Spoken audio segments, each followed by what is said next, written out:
ती आणि तो. घड्याळात 10चा ठोका पडला. इरा शहा आपल्या टेबलवर बसून तिने नुकतीच लिहिलेली बातमी प्रूफ रीड करत होती.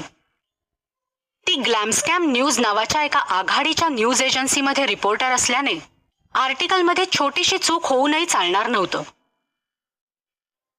आजचं आर्टिकल इराचा रोल मॉडेल तनिष खानविलकरच्या अपकमिंग मूव्हीबद्दल होतं.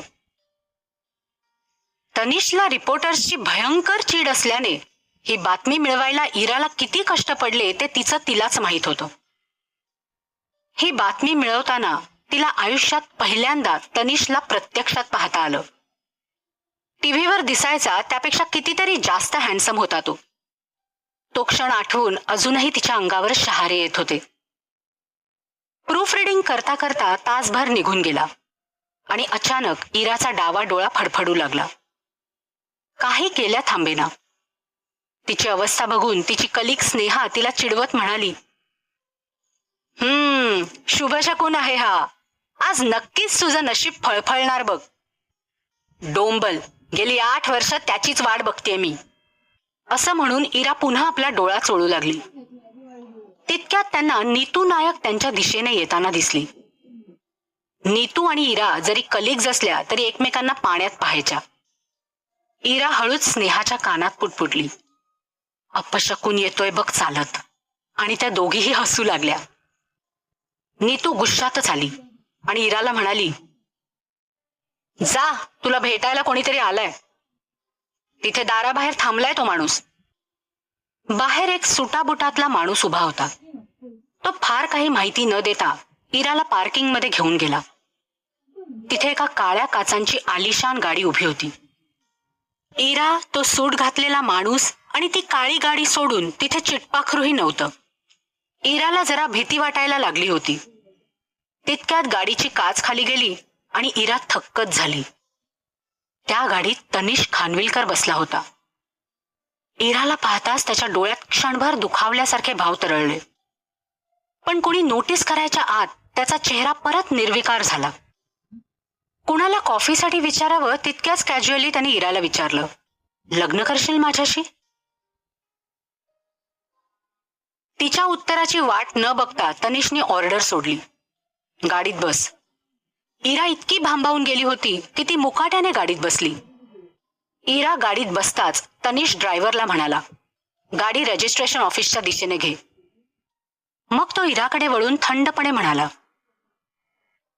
तू गाडीत बसली आहेस त्या अर्थी तुझा होकार आहे असं मी समजतो. मग सांग तुझ्या काय डिमांड्स आहेत. त्याचं उद्धट वागणं पाहून इरा सरळ नाही म्हणणार होती, पण तिने त्याच्या ऑफरचा विचार केला. तिने मनाशी काहीतरी ठरवलं आणि सौम्य स्वरात, हो, मी तयार आहे, असं म्हणाली. तासाभरात सगळ्या फॉर्मॅलिटीज आटपल्या सुद्धा आणि त्याच गाडीतनं तनिषने इराला ऑफिसच्या खाली आणून सोडलं. जाता जाता तो म्हणाला, आजपासून माझ्या घरी शिफ्ट हो, मी ऍड्रेस मेसेज करतो. रात्री उशिराची वेळ होती. एका आकर्षकरित्या सजवलेल्या बेडरूममध्ये पिवळ्या दिव्यांचा मंद प्रकाश होता. त्या रात्रीच्या शांत आणि गूढ वातावरणातील विरोधाभास चांगलाच जाणवत होता.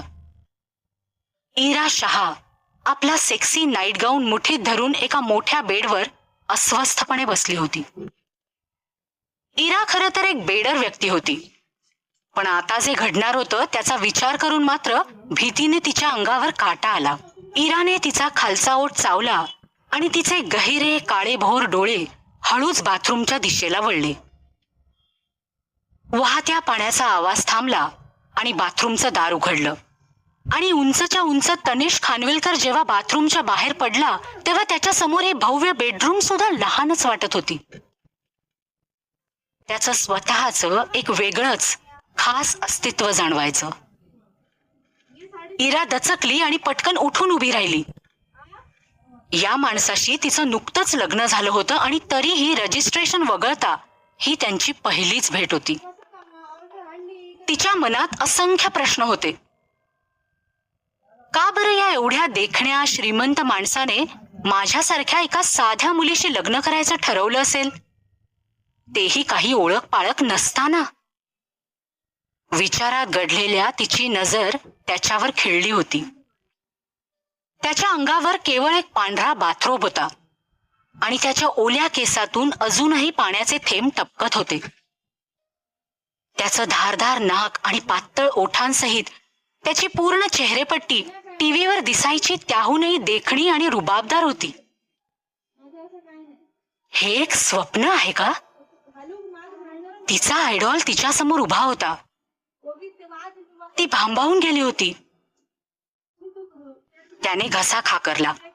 भानावर येत ती म्हणाली, Tanish, I mean mister Khanvilkar, आपण पहिल्यांदाच भेटत आहोत. It's my pleasure. इरा कसनुसं गोड हसली आणि त्याच्याशी बोलताना शक्य तेवढा हलका आणि रिलॅक्स टोन वापरायचा प्रयत्न केला. तिच्या चेहऱ्यावर चढणारा गुलाबी रंग लपता लपत नव्हता. तिचं बोलणं पूर्ण होताच त्यानं तिच्याकडे रोखून बघितलं. पहिल्यांदाच भेटत आहोत? त्याचा आवाज खोल होता आणि त्यातला थंडपणा ऐकून तिच्या अंगावर शहाराच आला. त्याच्या बोलण्याच्या पद्धतीमध्ये एक प्रकारचा उपहास होता. त्याला नक्की काय म्हणायचं आहे इराला कळायच्या आधीच तो एकदम वळला आणि त्याने लाईट्स बंद केले. त्या अचानक झालेल्या अंधाराने इरा गोंधळून गेली. पुढच्या क्षणी कोणीतरी तिची कंबर घट्ट पकडली. तिच्या नजरेसमोर तिच्या आजूबाजूच्या गोष्टी गरकन फिरल्या आणि एका उग्र पुरुषी वास असलेल्या बलदंड शरीराच्या व्यक्तीकडून ती बेडवर फेकली गेली. तिच्यासोबत त्याची पहिलीच वेळ असूनही तो तिला अत्यंत निष्काळजीपणे हाताळत होता. तिला वेदनांच्या कळांनी घेरून टाकलं आणि अगदी शेवटपर्यंत तिला सेक्समधून कोणतंच सुख मिळालं नाही. तिला कशाची तरी क्रूर शिक्षा मिळाल्यासारखं वाटत होतं. तनिषला हवं ते मिळाल्यावर इरा थकून बेडवर पडली. तिच्या शरीराच्या प्रत्येक भागात तिला वेदना जाणवत होत्या. तिच्या नाकपुड्यांमध्ये तोच उग्र मॅस्क्युलाइन वास भरून राहिला होता. तिनं धड श्वास घ्यायच्या सुद्धा आधी त्यानं तिची हनुवटी पकडली आणि तिला त्याच्या डोळ्यात बघायला भाग पाडलं. अंधारामध्ये ती त्याच्या डोळ्यांमध्ये दिसणारा भावनांचा गुंता पाहू शकली नाही. त्याच्या खोल आणि थंड आवाजाने तिला धमकावलं, मिस शहा, आपल्या भविष्यात होणार असलेल्या डिवोर्समध्ये काही नको त्या अडचणी येऊ नयेत म्हणून मला आता आपल्या लग्नाची बातमी पब्लिकमध्ये लीक झालेली नकोय. I hope you understand what I mean. आणि तो तिच्यापासून दूर सरकला. इराला धक्का बसला. काही क्षणांपूर्वीच ते इतके जवळ आले होते आणि दोघांच्या अंगावर अजून कपडेही नव्हते, पण तो एवढ्यात तिच्याकडे त्याची पाठ फिरवणार होता. तिने आपल्या मुठी आवळल्या आणि तिला वाटणारा अपमान गिळून टाकला. राईट, हे लग्न म्हणजे फक्त एक सौदा होता. तिला पैशांची गरज होती आणि त्याला मूल हवं होतं. त्याने त्यांचं लग्न एक गुपित ठेवण्याची मागणी करणं योग्यच होतं. मिस्टर खानविलकर, तुम्हाला त्याची काळजी करायची काहीच गरज नाही. इराने एक खोल श्वास घेतला, नजर खाली केली आणि आज्ञाधारकपणे उत्तर दिलं. तो उभा राहिला आणि कशाचीही पर्वा न करता बाथरूमकडे चालत गेला. त्याने अंघोळ केली, कपडे बदलले आणि रूमच्या बाहेर निघून गेला. त्याने खरंच तिला त्यांच्या लग्नाच्या रात्री त्यांच्या बेडरूममध्ये एकटं सोडलं होतं? इराला काही क्षण काहीच सुचलं नाही. जेव्हा तिचं डोकं ताळ्यावर आलं तेव्हा ती बेडवर एका कुशीवर वळली आणि ब्लँकेटला मिठी मारून झोपी गेली. मध्यरात्री तिचा फोन बऱ्याचदा व्हायब्रेट झाला. लॉक स्क्रीनवर गॉसिप न्यूजच्या सगळ्यात पॉप्युलर असणाऱ्या हेडलाईन्सचा प्रिव्ह्यू दिसत होता. हॉट न्यूज, आमच्या खास सूत्रांकडून कळतंय, सर्वोत्कृष्ट अभिनेता तनिष खानविलकर आज लग्नाच्या बंधनात अडकला. ती गॉसिप न्यूजची पोस्ट इंटरनेटवर वाऱ्यासारखी पसरली. इरा दचकून जागी झाली. ब्लँकेट अंगावरून झटकून ती डोळे बंद ठेवूनच बेडवरून उतरली. पण तिचे दोन्ही पाय दुखत होते आणि अशक्तही झाले होते. त्यामुळे ती फरशीवर आपटली. तिने कसेबसे आपले डोळे उघडले आणि तिच्या नजरेला पडलेली पहिली गोष्ट म्हणजे एक महागडं पर्शियन कार्पेट. ती क्षणभर बावरली आणि अचानक तिला जाणीवेचा धक्का बसला. तिचं तिच्या प्रिन्स चार्मिंगशी लग्न झालं होतं. ही गोष्ट पचवण्यासाठी जमिनीवर बसून थोडा वेळ घेतल्यानंतर तिनं अलार्म बंद करायला तिचा फोन उचलला. नकळतच तिनं गॉसिप न्यूज उघडलं आणि ट्रेंडिंग सर्चेसवर नजर टाकली. तिनं असे 4 धक्कादायक शब्द पाहिले ज्यांची तिनं कधी अपेक्षाच केली नसती. अभिनेता तनिषचे गुप्त लग्न. इराचे डोळे आश्चर्याने विस्फारले आणि ती खाडकन जागी झाली. जेव्हा तिनं त्या पोस्टमध्ये नक्की काय लिहिलेलं ते पाहिलं तेव्हा तिचे हात थरथर कापायला लागले आणि तिचा फोन तिच्या हातून पडता पडता वाचला. कालच तनिषनं तिला त्यांचं लग्न सिक्रेट ठेवायला सांगितलं होतं, पण मग आज त्याची एवढी मोठी बातमी कशी झाली? त्याला चुकून असं तर नाही ना वाटणार की न्यूज लीक करणारी व्यक्ती इराच होती? तनिष खानविलकर. त्याच्याशी संपर्कात आलेली कोणतीही व्यक्ती म्हणेल की तो एक भीतीदायक माणूस होता. त्याच्या वाटेला गेलं तर होणारे परिणाम भयंकर होते. ठकठक दरवाजा ठोठावला गेला आणि मागोमाग एका फिमेल केअरटेकरचा भावनाशून्य आवाज आला. मॅडम, सरांचा कॉल आहे. तो आवाज ऐकून तिच्या हृदयात धडकी भरली. आपली भीती नेहमी खरी ठरते असं म्हणतात, ते खरंच होतं. तिनं तिचे नाजूक गुलाबी ओठ दाताखाली पकडले. तिच्या अंगभर येणाऱ्या कळांनी तिला आता कसलाच फरक पडत नव्हता. तिनं चटकन कपडे घातले आणि खाली घरातल्या लँडलाईन पर्यंत चालत गेली. तिने एक खोल श्वास घेतला आणि कॉल करणाऱ्या व्यक्तीशी ती हळुवारपणे आणि नरम आवाजात बोलली.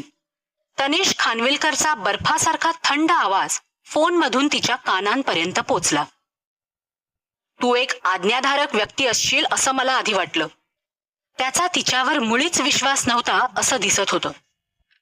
तिनं तिची फोनवरची पकड थोडी घट्ट केली. तिच्या हृदयात वेदनेची अशी कळ आली जणू काही कोणीतरी त्यात अणकुचीदार सुई खुपसली असावी. त्याच्यासाठी ती फक्त एक मूल पैदा करण्याचं साधन होती. म्हणूनच काहीतरी प्रॉब्लेम झाल्यावर सगळ्यात आधी तिच्याकडे बोट दाखवलं जात होतं.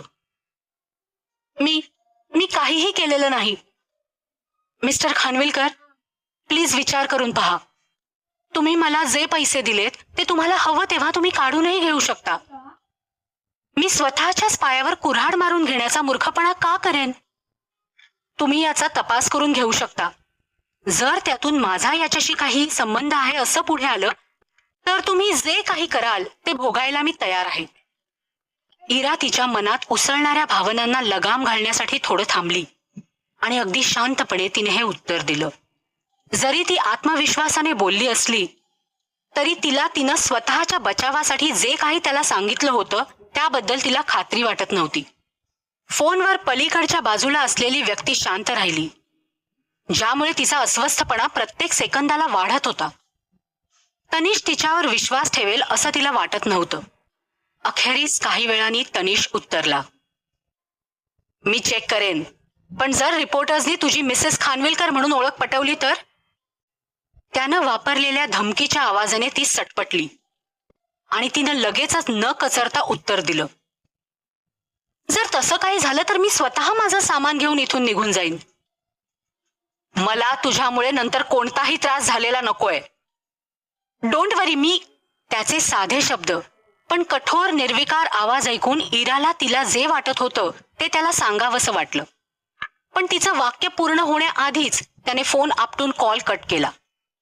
ती आश्चर्याने फोनकडे बघत बसली आणि तिचे शब्द हवेतच विरले. हा माणूस किती उद्धट होता. अनेकांच्या मनात त्याची जी प्रिन्स चार्मिंगची इमेज होती त्यात तो अजिबात बसत नव्हता. फोन ठेवल्यानंतर इरा कसं तरी केअरटेकरनं आणलेलं दूध प्यायली आणि तिनं जरा आराम केला. काही वेळाने तिनं कॅब घातली आणि ती कामाला निघून गेली. बातमी फुटल्यामुळे रिपोर्टर्स घराबाहेरच तळ ठोकून बसले असतील असा इराचा अंदाज होता. नंतर काही घोळ होऊ नये म्हणून तिनं मागच्या दरवाजानं बाहेर पडायचं ठरवलं. पण तिनं बाहेर पाऊल ठेवताच काही रिपोर्टर्स अचानक तिथे आले आणि त्यांनी तिला घेरलं. त्या सगळ्यांनी ओरडत मिसेस खानविलकर, मिसेस खानविलकर असा जप सुरू केला. इराला काहीच अपेक्षा नसताना हे रिपोर्टर्स अचानक कुठून तरी अवतरले होते आणि त्यामुळे ती पुरती बावरून गेली.